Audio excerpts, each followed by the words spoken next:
Mo ṣojú àwọn èèyàn mi ní ìjọba ìbílẹ̀ Ìwó. Orúkọ tí wọ́n ń sọ káàkiri wọ́n ń parọ́ ni. Àwọn APC irọ́ ni wọ́n máa ń pa láti bẹ̀rẹ̀ ọjọ́ ayé wọn. Ìgbà tí wọ́n rí i pé kò sọ́nà àbáyọ fáwọn mọ́, wọ́n ti mọ̀ yí pé ní ọdún tí ń bọ̀ lágbára lọ́wọ́ Ọlọ́run, Adémọ́lá Adélékè ó máa wọlé fún second term. Ìyẹn fi ń wò yí pé bóò là ń ṣe lè dàwárú, ìyẹn fi ń ju gbogbo àwọn tí wọ́n ń jù sí wa yẹn. Kò sẹ́nì kankan tó ń lọ́nà wa. Digbí la sì wà nínú ẹgbẹ́ PDP, a sì wà lẹ́yìn gómìnà wa Nurudeen Adémọ́lá Adélékè. Àwọn aṣòfin àgbà tí wọ́n wá ń lọ yìí, kí lẹ rí sọ sí? Bí wọ́n ṣe ń ṣe ń lé wa, ìwọ bòmí ni.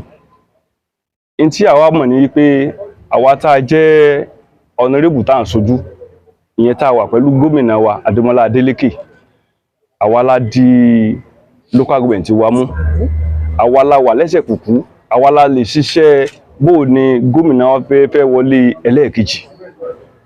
So tí àwọn kan máa ń wò ní ìṣe yí pé àwọn ń lọ, ó dà gẹ́gẹ́ bí ọ̀rọ̀ wọn, wọ́n ń bínú àkọ́bí ni. Ẹni tó bá sì bínú àkọ́bí kò ní jèrè gbẹ̀yìn.